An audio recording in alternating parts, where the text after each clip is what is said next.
right? We're celebrating the 25th anniversary of this iconic album that we both grew up with and we love so much. Yeah. Oh yeah. We're a little late with it, so excuse us. We know that it was released September 16th, 1997, and this is probably going to be posted sometime in October. But in all fairness, right? The records, the 25th anniversary releases have not come out yet. They don't come out until next year, next March. So we're actually, we're not completely late. We're just where we are. We're late discussing it, but who cares? This was the celebration. She's probably still celebrating the shit right now. So yeah. Let's keep it going and let's talk about this iconic, great R&B album. So, foundational notes, Brandon. So this album came out what year? 1996? 1997. 1997. Mm-hmm. It was released on vinyl, but that has since been out of print. So... we're going through the history of the vinyl. We might as well, since we're here. Let's talk about this. So, back in 2018, 19, 17 was the 20th anniversary. The 20th anniversary. She came out with a picture disc, which... we appreciated, but we didn't really like it because we don't like picture discs. It's a picture disc. Like, I'll take it because just wanted a copy of the album. Yeah, we wanted a copy of it, so we got this. So let's show them what the picture disc looks like. I'm sure all of her fans, her lambs have this already. From what I recall, bro, I only played this once. It didn't sound bad, but it just didn't sound bad at all. I just didn't want to play a picture. Yeah, I just don't know what I have against picture discs, and hopefully I'll get over it. No, I know what I have against picture discs. It doesn't feel complete. Like, I feel like I want the album cover. Yeah, I want this. Right, and that's what we got. This came out for the. Segue. That was a good segue. Mm-hmm. Good job, Brandon. So this came out for the 30th anniversary. Oh, well, the 30th anniversary of her career. Yeah, but she did like the MC 30. MC 30. So this was the Urban Outfitters pressing of it. And for those who want to see the front and the back, you got it. And then it also... Right there. And then... Oh. What does she call it? This is honey? Gold, honey gold. I think. Yeah. They called it Gold Nugget. Gold Nugget. Well, that's what it looks like. And it didn't sound that bad. It's not bad at all. It didn't sound that bad. Yeah. I was grateful that this one came out. But it's still, running. It was not sufficient for me because, first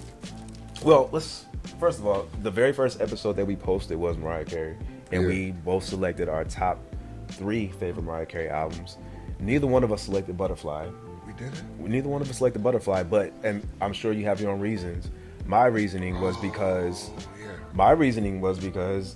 it didn't have the treatment it deserved. I felt like it deserved a more grandiose, special treatment, which we're getting that. It's going to come out on a 4 LP next year. Well, a 2 LP and a 4 LP box set. You got the gold 4 LP box set. Yeah, with Vinyl Me Please. With Vinyl Me Please. I got that one as well. And there's also a cream colored one. Or white. Cream. One of them. Anyway. Childish. You said it.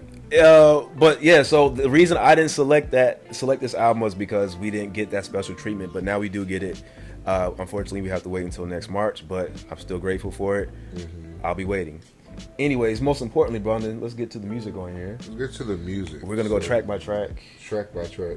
All right, so let's just start with here. I got the credits right here. Right here. Let's. I think I remember. I'm sure you do, but just so we can, just for reference, Brandon. I know. I'm just saying, let's go ahead. So what does it open up with, Brandon? What's the opening track, Brandon? Honey, nigga. Oh, okay. What a terrible song. Honey. You don't like Honey? No, I love Honey. I was joking. Everyone loved Honey. Like, it was a great song, iconic video. Like, that was just a really fun time for her.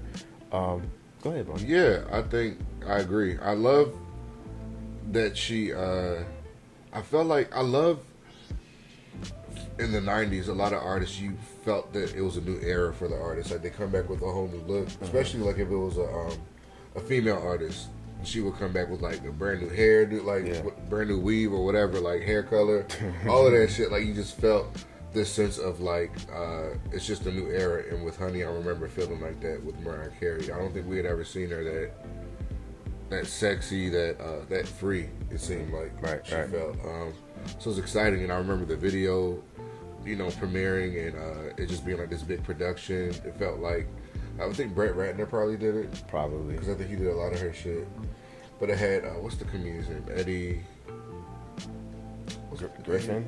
Eddie Griffin. Like, yeah, it was just all these cameos, and then you could always count on her to have a remix. So you had the remix with the Locks and Mace and Puff Daddy and like Stevie J all in the video. I just thought it was a dope way to come back, and you could tell that she was really feeling her R&B side, and it was exciting to see that from her because we got glimpses of it throughout her career up until that point. But this is Where she put it all together. where she put it all together, and I remember hearing her say, like, while she was recording Butterfly, I think, or when she was at the beginning stages of it, that she was riding through like Harlem or Brooklyn or somewhere, and they were blasting the Fantasy remix of ODB. Right. And she said from then on she wanted to do nothing but R&B because she saw how much love she got from the black community and the R&B community. So I love that this was like her turning point in her career. She left all that pop stuff alone.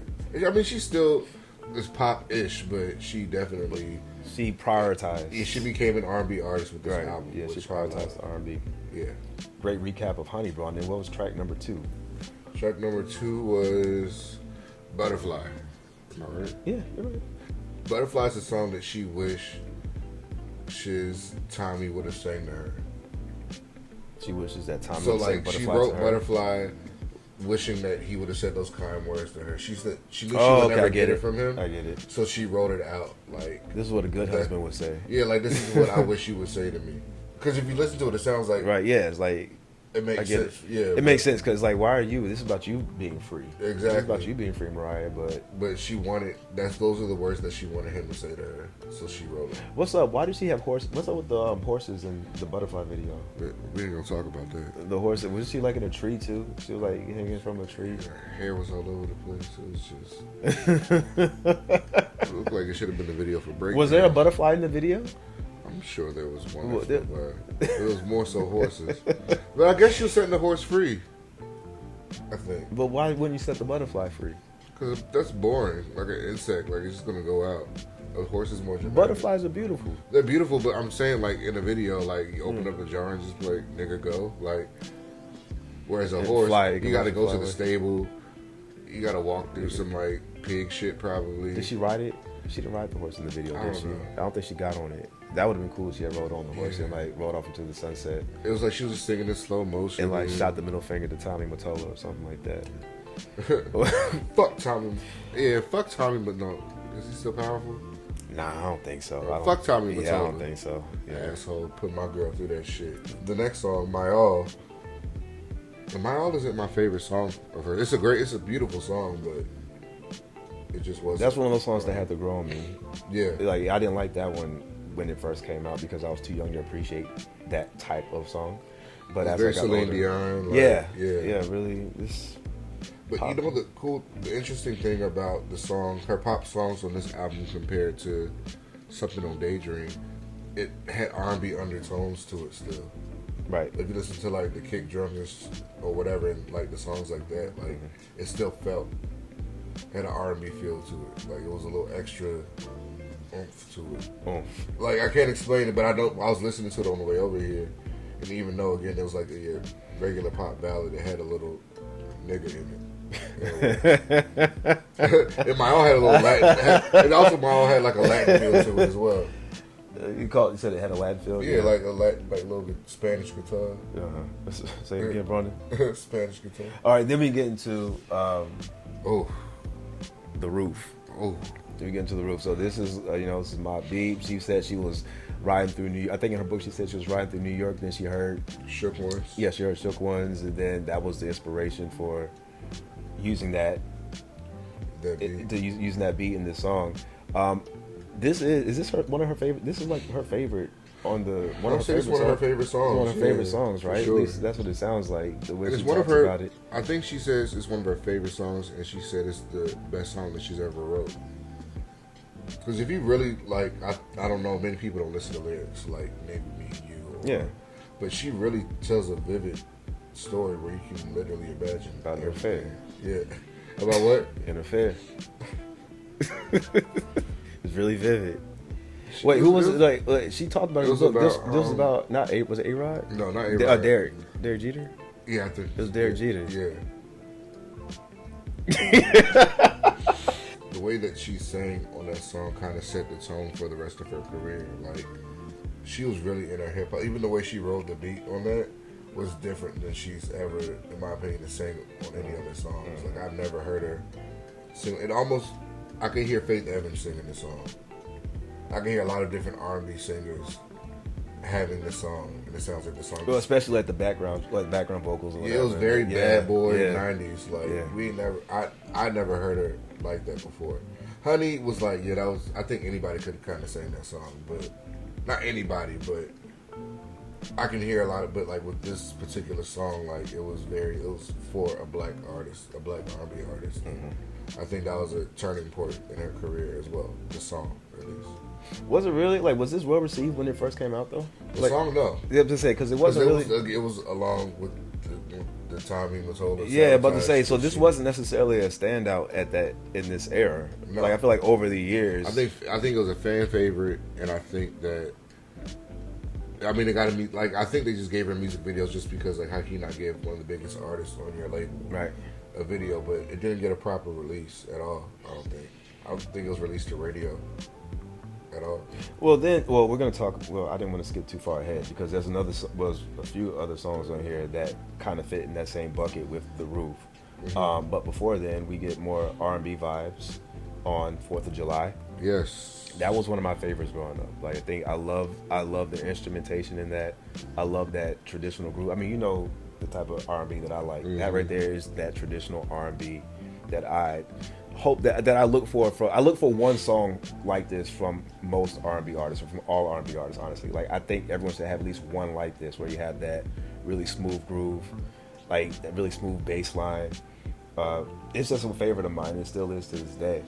I've never heard her perform it though, and I don't know if this is one of the songs that gets the recognition that it deserves. Like a lot of the songs on this album are fan favorites, but this is not one that I hear people talk about. I've heard some fans talk about. I hear fans talk about it. To me, in my opinion, it's like a part 2 of Underneath the Stars. I can see that. So From growing Daydream, up, like yeah. I don't think my ear was as mature as it is now. So there was that lack of, like you say, separation. Like they kind of sounded the same to me. But now that I'm older, I can definitely hear the difference and the maturity in 4th of July now. So yeah, I think it's a great song as well. And also, it's so crazy how this album is so what the word be, foretelling of her career. Is that a word? Before telling, it can be a word. I'll let it be because I know what you Okay. mean. Y'all know what the fuck I I'm know what you saying. mean. I don't know if it is. It might be. It might be. It I'm not sure. predicted like how her career will go because 4th of July sounds a lot like those R&B tracks that she's like Fly Like a Bird, I Wish You Knew. I get you. You know what I'm saying? Like it's very those songs are very reminiscent of this, and she was doing those kind of tracks back in the 90s, and she still always makes sure to have that classic R&B song on most albums that she does, I feel. Yeah, For the most part. she's been consistent in having something like that. Traditional, yeah, Traditional. Yeah. for sure. And then we can get into Breakdown. This was the song that I said kind of fits in the same realm of The Roof.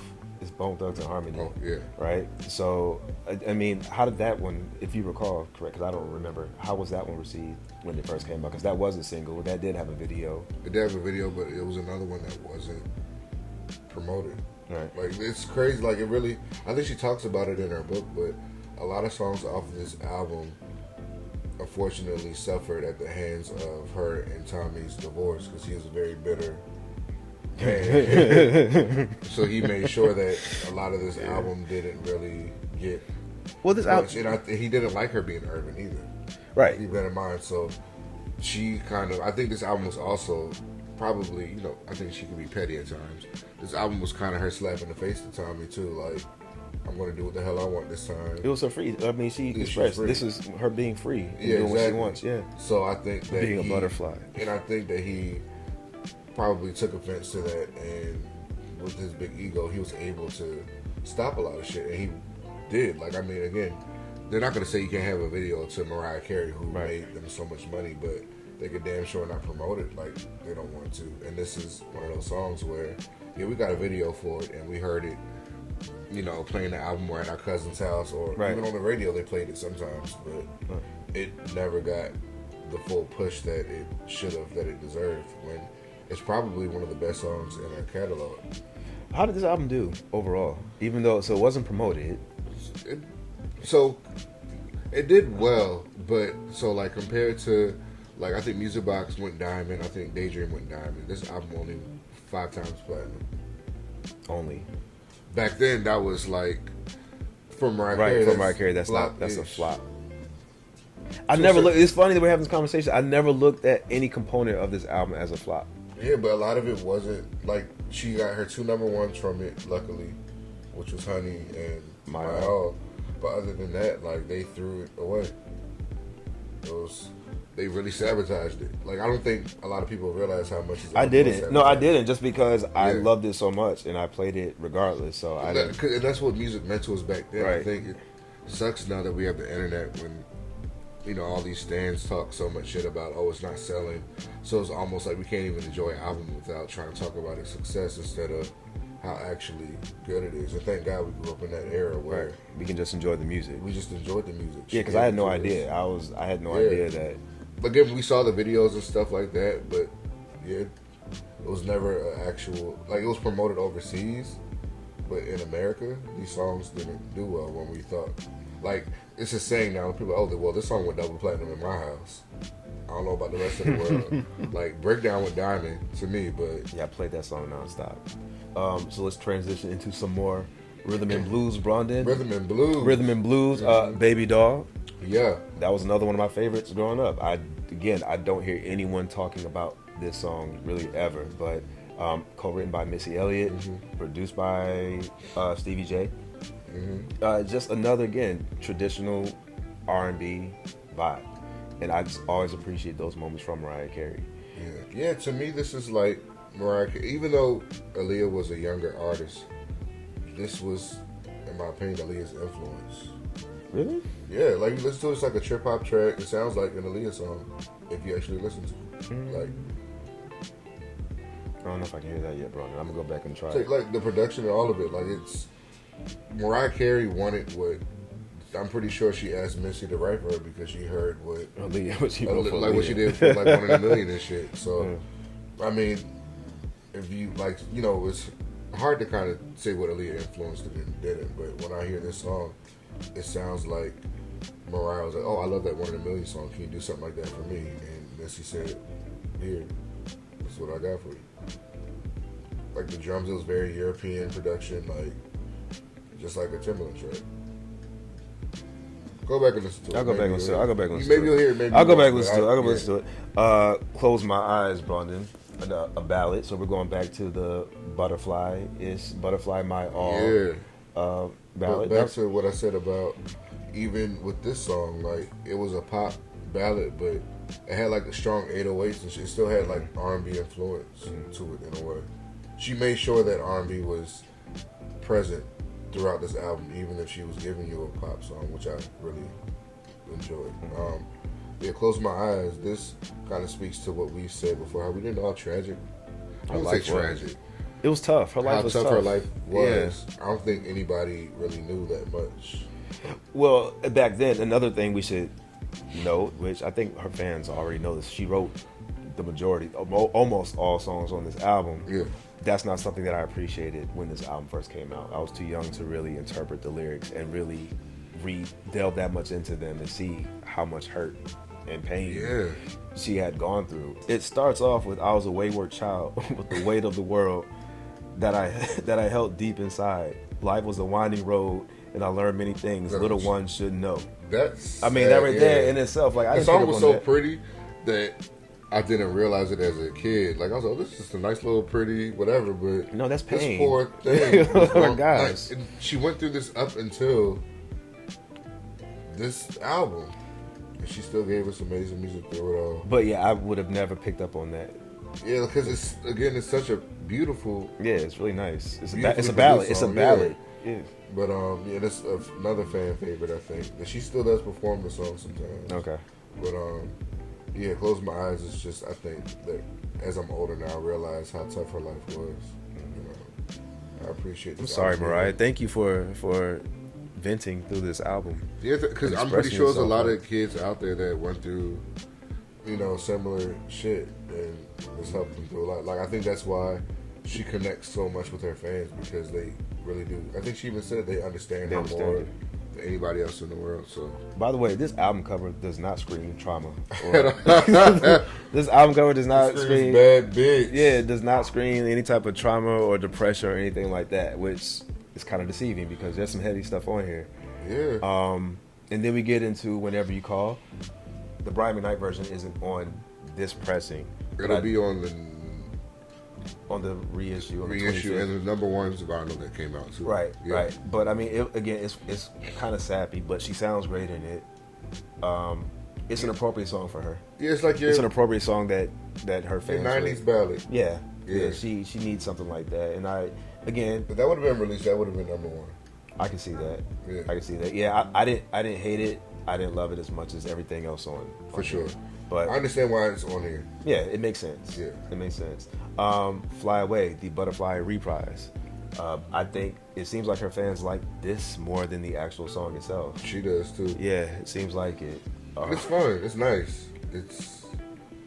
She's always done a great job with remixing her songs.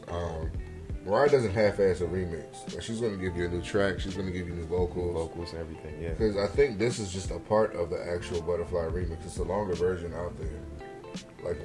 We're gonna figure it out. Yeah. We're gonna figure it out when we get the 2-disc Butterfly single that comes out. This one's she just kind of gave us a sample, but I love that she doesn't play about her remixes. Like, she's the queen of remixes, in my opinion. I don't see anybody that doesn't like her, other than Diddy. I'll take it. Yeah, I really can't think of anybody else. But so anyway, so the next moment on here, I didn't really need it. I didn't need this one. No, I didn't need this one because so we're talking about The Beautiful Ones. This was a Prince cover featuring Dru Hill. At the time, I actually did like this song. Mm-hmm. Looking at it now, I'm like, this is really Prince's song, and it probably should just stay with Prince. Like, I don't mind it being on here, but it's kind of hard to ignore the fact that this is Prince's song. Yeah, because I mean, think Prince did a great. Yeah, the Prince version, I think there's nothing like it, but I think that to me, this brought a whole other. It almost feels like a different song, in my opinion. I mean, it is a different song. So I don't look at it too much as a cover, but I feel like it's a song that stands on its own. It just happens to be a Prince cover, if that makes any sense. You think it can stand on its own? I think I feel like I know it's a Prince song or whatever, but it's hard for me, and it's not just a Prince song. You got to remember, I mean, The Beautiful Ones in that era. I mean, it's from Purple Rain soundtrack. From a pivotal moment. It's from a pivotal moment. From he created a genre with that type of song. It's kind of hard to take such a staple song from that artist that has his own unique sound and recreate it. I don't hate it, but it's just the moment on here that I don't really need. And I think she even said Prince didn't really care for it either. Mm-hmm. But again, it has Dru Hill on it, so I thought that was cool. I appreciate the fact that she incorporated. She's going I like that. Yeah, her and Cisco were going they're going in. Yeah, they were. They were literally script. I don't know if they were in the studio together, but they were screaming at each other, singing their asses off. You really think Cisco's gonna get out sang by anyone? No, he's not gonna. He's not going to. Don't give a fuck who you are. Yeah, he's going. He's from Baltimore. Yeah, exactly. He's like, no, if you're gonna sing, I'm gonna sing too. And that he did. Yeah, he did. So it's not a horrible sounding song. It doesn't sound bad. It's just the fact that it is a Prince song, and it's hard for me to listen to people cover Prince. Just in general. Yeah. Then we get to Outside. So Mariah Carey has given us church many times throughout her career. This is probably one of my favorite moments. I mean, we talked about album openers, but how about an album closer? It's about her being biracial, right? Yeah. Well, let's pull out some of these lyrics here. It's hard to explain. Inherently, it's just always been strange. Neither here nor there. Yeah. Always somewhat out of place everywhere. Ambiguous. Without a sense of belonging to touch. Somewhere halfway. Feeling there's no one completely the same. Damn. It's deep. It is. And I don't know how that feels, but I mean, I don't know how it feels, but no, like I think she described. I don't know how that feels, but that sounds like that's what being biracial is. Like, yeah. If I had to guess, that's what being. You're not black enough, you're not white enough. I don't know where to. And she talks about it often or whatever. But I like that she was able to put it into words, and that's part of her. That's her gift. Genius. Yeah, she's a writer. She's able to express things via song in ways that maybe others wouldn't be able to. Maybe ways that maybe she can't even explain in a conversation, but she could write the hell out of it. So, right. Yeah. It was a great way to close the album. So overall, classic album. Heavy shit. A lot of heavy content that I didn't pick up on growing up. Overall, let's real quick just read through some of these names on here. If we didn't mention them already: Crazy Bone, Wishbone, Drew Hill, Mace, Missy Elliott, Trey Lorenz appears courtesy of So Def. I didn't know he had a record deal. Mm-hmm. I had no idea. You didn't either. Edit that out. No, that needs to stay. That absolutely needs to stay. We love Trey Lorenz. We love what he's contributed to Mariah Carey's career. So thank you, Trey. Yeah. The Locks, Timbaland, Kelly Price, Q-Tip. This was probably Kelly Price's last time singing with her, because after this is when she became. She got her own solo. Yeah. She got her own solo deal. Yeah. Mm-hmm. But yeah, I still love this album. I can't wait for the. I'm sorry, I didn't mean to throw it at you. Can't wait for the box set to come out next March. I hate we have to wait until March to get it. We got the.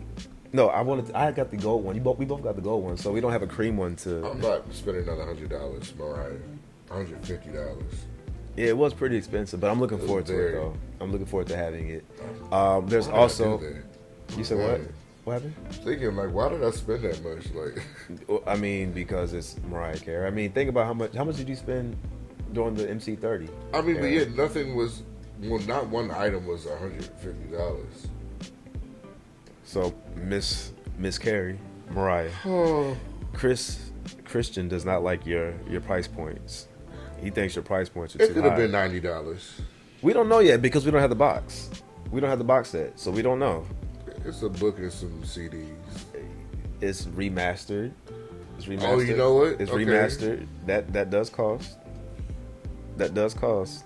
I'm looking forward to having it. I know you are. He's talking. He's talking shit, but he's looking forward to having it too. Because that's what we wanted. That's literally what we said we wanted for this album. Butterfly deserves. Exactly. I think it's her favorite album. It's for the most part, most people that are fans of Mariah, it's their favorite.